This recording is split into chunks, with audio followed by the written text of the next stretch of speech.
नमस्कार दोस्तों, डिस्कस करेंगे कॉमर्स के MCQs PGT commerce preparation guide से। PGT commerce preparation guide book है स्पेसिफिकली तो पीजीटी कॉमर्स के रिक्रूटमेंट एग्जाम्स के लिए। इसके अलावा यह एलटी ग्रेड, टीजीटी, पीजीटी और उन सभी एग्जाम्स के लिए काफी महत्वपूर्ण है जिनमें कॉमर्स के एमसीक्यूज पूछे जाते हैं। इवन असिस्टेंट प्रोफेसर के एग्जाम के लिए भी ये हेल्पफुल होगी। हालांकि इसमें जो टॉपिक है वो कवर करते हैं मेनली पीजीटी एग्जाम्स के सिलेबस को। पीजीटी और टीजीटी, एलटी इनके सिलेबस को ये पूरी तरह से कवर करते हैं। इसके एक्सरसाइज में जो क्वेश्चंस हैं वो 2000 से ज्यादा हैं एमसीक्यूज, और रिवीजन के लिए टॉपिक्स दिए हैं वो चैप्टर वाइज हैं। जो एमसीक्यूज हैं उनको हम इस सीरीज में डिस्कस कर रहे हैं एक सीक्वेंस में। ये जो वीडियो है 29 नंबर का वीडियो है और इसमें यहां तक हम 700 क्वेश्चन पहले ही कवर कर चुके हैं। टोटल क्वेश्चन 2000 से ज्यादा हैं, वो सब भी आने वाले वीडियोस में कवर हो जाएंगे। डिस्कस करते हैं आज का पहला question. Selection of best alternatives is an important step in selection best alternative का। बहुत सारे अल्टरनेटिव हो सकते हैं काम करने के, हम उनमें से किसी एक को सिलेक्ट करें, यह एक महत्वपूर्ण स्टेप है। इनमें से किसका? ऑप्शंस 4 दिए, हिंदी इंग्लिश दोनों में आप देख सकते हैं। 4 ऑप्शन दिए, देखें इनमें से कौन सा सही जवाब है। यूपी टीजीटी में आया हुआ क्वेश्चन है 2019 में। इसका जो सही जवाब है वो है ऑप्शन बी, डिसीजन मेकिंग। हालांकि प्लानिंग जब हम पढ़ते हैं और प्लानिंग की जो प्रोसेस पढ़ते हैं तो उसमें भी एक स्टेप आता है कि सिलेक्ट करना बेस्ट अल्टरनेटिव को, लेकिन जो डिसीजन मेकिंग है वो स्वयं प्लानिंग का ही एक पार्ट है। और ये जो अल्टरनेटिव का सिलेक्ट करना आता है ये डिसीजन लेना है। तो इसलिए अगर डिसीजन मेकिंग यहाँ पे ना होता तो एक बार की हम प्लानिंग का स्टेप इसको बता सकते थे और वो बिल्कुल सही जवाब होता। लेकिन जब यहाँ पे दोनों दिए हैं तो इनमें से जो बेहतर है वो डिसीजन मेकिंग है, ये ज्यादा नजदीक है क्योंकि डायरेक्टली रिलेट करता है डिसीजन मेकिंग से। डिसीजन मेकिंग इटसेल्फ यहाँ पे प्लानिंग का ही एक पार्ट है। नेक्स्ट है internal management reports are useful for. Internal management report, आंतरिक प्रबंधन रिपोर्ट यूजफुल होती है किसके लिए? 4 ऑप्शंस दिए हैं, सही ऑप्शन का पता लगाएं क्या है। जो सही जवाब है वो है option D, all of the above. चाहे टॉप लेवल के मैनेजर हो, चाहे फंक्शनल मैनेजर हो, चाहे ऑपरेटिंग मैनेजर्स हो, सभी लेवल के मैनेजर्स के लिए इंटरनल मैनेजमेंट रिपोर्ट्स महत्वपूर्ण होती हैं। ये मैनेजमेंट के अंदर की रिपोर्ट्स होती हैं। नेक्स्ट है the selection based on some criteria from 2 or more possible alternatives is। वह सिलेक्शन जो हम करते हैं 2 या 2 से ज्यादा अल्टरनेटिव्स हमारे पास हैं और कोई क्राइटेरिया हम देख करके उसके बेस पे हम बेहतर अल्टरनेटिव का सिलेक्शन करते हैं, तो ये क्या कहलाता है, ये पूछा गया है। हिंदी इंग्लिश दोनों में आप चेक करें ऑप्शन कौन सा सही होगा। जो सही जवाब है वो है option D, decision making. Again यह डिसीजन लेना है जब हमें एक को किसी में से सिलेक्ट करना हो, चूज करना हो, तो ये डिसीजन लेना है, डिसाइड करना है। Next, which one of the following is A qualitative technique of decision making. इनमें से कौन सी एक डिसीजन मेकिंग की क्वालिटेटिव टेक्निक है? डिसीजन लेने की टेक्निक्स क्वालिटेटिव हो सकती हैं, क्वांटिटेटिव हो सकती हैं, depending upon the nature in the process used. हम प्रोसेस जो यूज करेंगे उसमें किस नेचर को हमने देखा है उसके आधार पर डिपेंड करता है कि कोई टेक्निक क्वालिटेटिव है या क्वांटिटेटिव है। तो चारों ऑप्शंस को पढ़ें, पता करें कौन सी टेक्निक क्वांटिटेटिव है। तो जो सही जवाब है गिवन ऑप्शंस में वो है option B, decision tree. Decision tree जो टेक्निक है ये क्वांटिटेटिव अप्रोच अपनाती है। इसमें हम ऑप्शंस को कम करते चले जाते हैं, देखते चले जाते हैं कौन सा सूटेबल होगा, बाकियों को छोड़ते चले जाते हैं।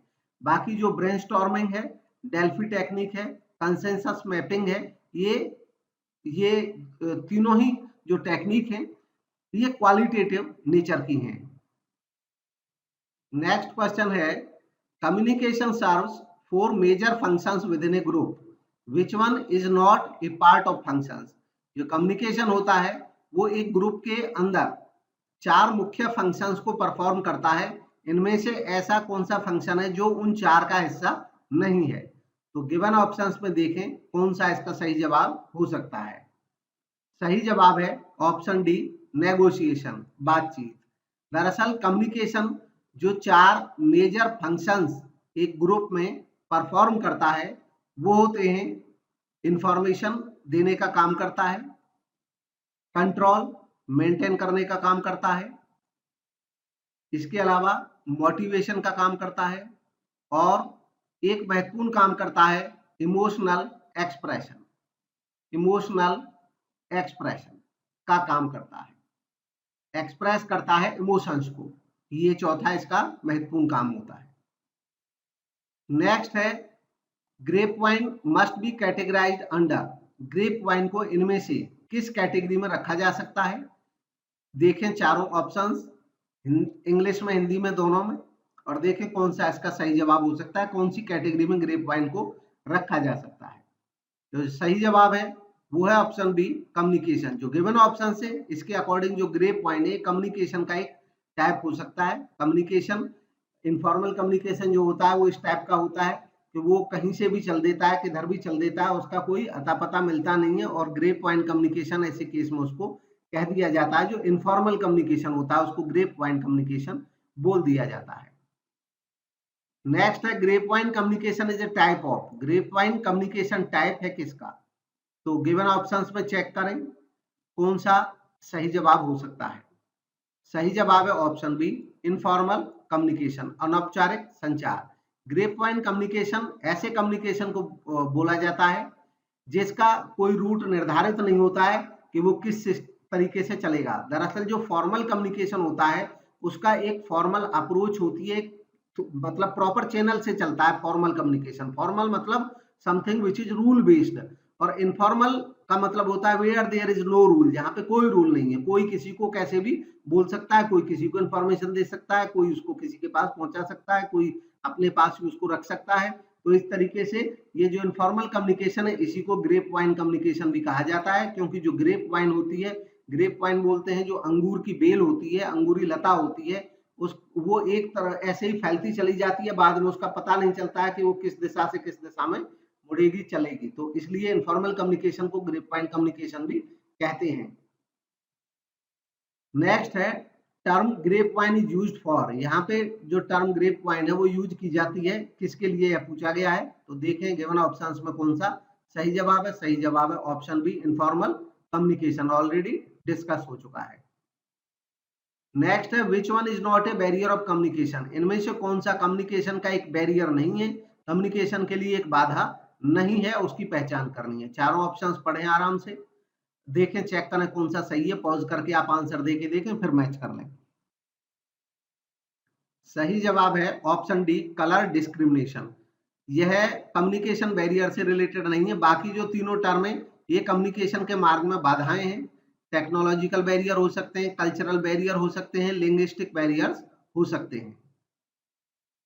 नेक्स्ट है, which one is not a limitation of an informal communication. इनमें से कौन सा इनफॉर्मल कम्युनिकेशन की एक लिमिटेशन नहीं है, अनौपचारिक संचार की एक बाधा नहीं है, यह बताना है, सीमा नहीं है। तो गिवन ऑप्शंस में से चेक करें कौन सा सही है। सही है ऑप्शन बी, स्पीड।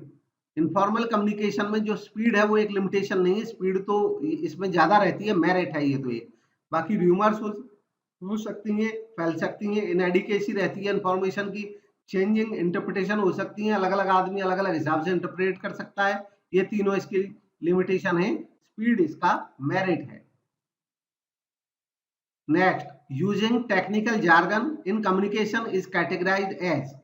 भाषा में, बातचीत में टेक्निकल जार्गन का यूज करना। टेक्निकल जार्गन होता है कि जब कोई पर्सन कुछ बात करता है तो वो पर्टिकुलर टेक्निकल जो टर्म है उनका बहुत ज्यादा यूज करता है। जैसे कोई डॉक्टर है, जब वो बात करे पेशेंट से और बहुत ज्यादा वो जो मेडिसिन की टर्म होती है अगर उनके यूज करेंगे जो आम व्यक्ति नहीं जानते हैं, केवल मेडिसिन प्रोफेशन के जो लोग हैं वही जानते हैं, तो ऐसे केस में वो प्रॉब्लम होगी, मरीज को समझने में दिक्कत आएगी बात को, तो ये टेक्निकल जार्गन हो गया, यानी कि बहुत पांडित्यपूर्ण भाषा है, यानी कि जो वर्ड्स है वो है specific to a particular subject, तो वो आम व्यक्ति के लिए कम्युनिकेशन में मुसीबत बन सकते हैं। इसको क्या कहा जाता है ये पूछा गया है।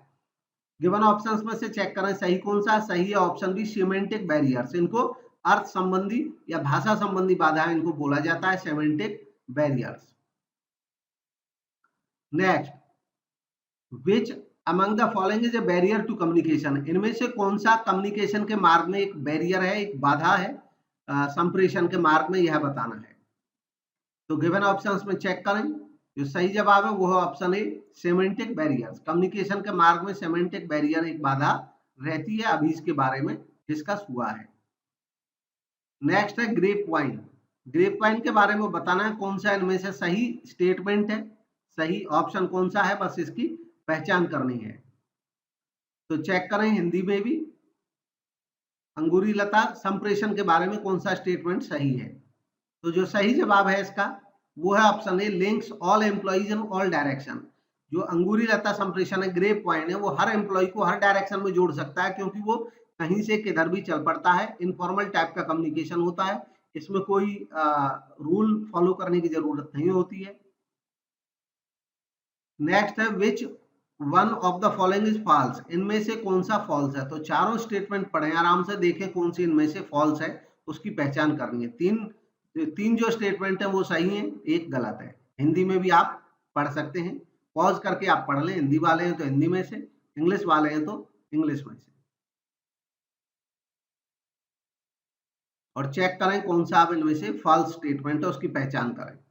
तो गिवन ऑप्शंस में जो फॉल्स स्टेटमेंट है वो है option B encoding is retranslating a sender communication message. तो ऐसा कुछ नहीं है, एनकोडिंग का मतलब कोई पुनः अनुवाद नहीं है।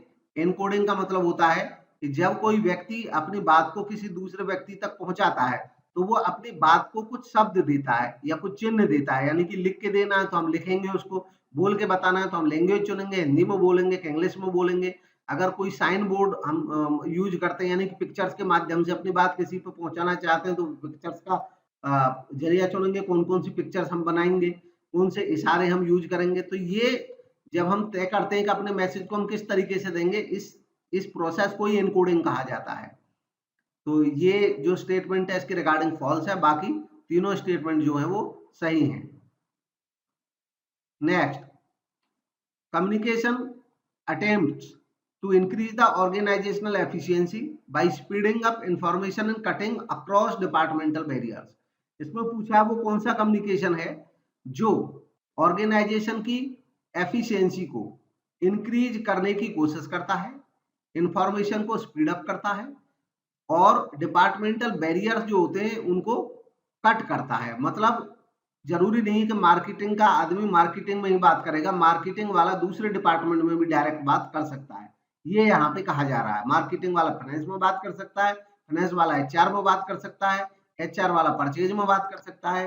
अक्रॉस डिपार्टमेंट लोग इंफॉर्मेशन शेयर कर सकते हैं। इसको क्या कहा जाता है यह बताना है। हिंदी में भी चारों ऑप्शन चेक कर लें, इंग्लिश में भी चारों ऑप्शन चेक कर लें। तो जो सही जवाब है वो है ऑप्शन सी डायगोनल कम्युनिकेशन इसको कहा जाता है। ये मार्केटिंग डिपार्टमेंट है, फाइनेंस डिपार्ट है, अचानक जरूरत पड़ने पर इमरजेंसी में ये इनसे बात कर सकता है। Next, downward communication is not used to, जो डाउनवर्ड कम्युनिकेशन है वो इसके लिए यूज नहीं होता है। तो चेक करें कौन सा ऑप्शन इसमें फिट बैठता है, कहां पे यूज नहीं होता है। तीन चीजें ऐसी हैं जिनमें यूज होता है डाउनवर्ड कम्युनिकेशन, एक में यूज नहीं होता है, उसकी पहचान करनी है।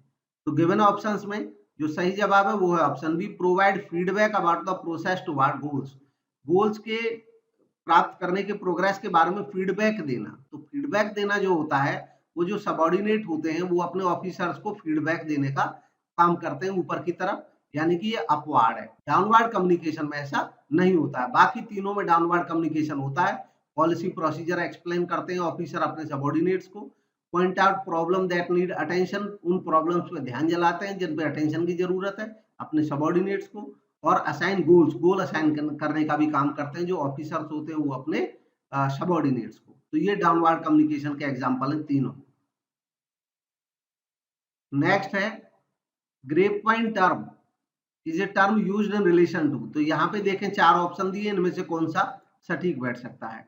तो गिवन ऑप्शंस में जो सही जवाब है उसका पता लगाएं। ये है ऑप्शन बी, इनफॉर्मल ऑर्गेनाइजेशन। दरअसल इनफॉर्मल ऑर्गेनाइजेशन कहा जाता है जहां उस ऑर्गेनाइजेशन को, यानी कि ऑर्गेनाइजेशन एक ही होती है, ऐसा नहीं कोई ऑर्गेनाइजेशन कंप्लीटली इनफॉर्मल हो, कोई जरूरी नहीं है।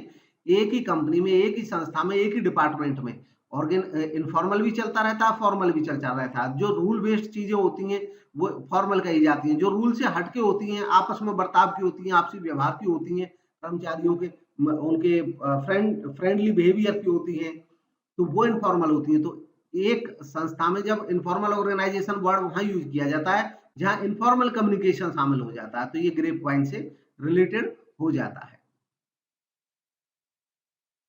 तो फ्रेंड्स, ये थे आज के एमसीक्यूज।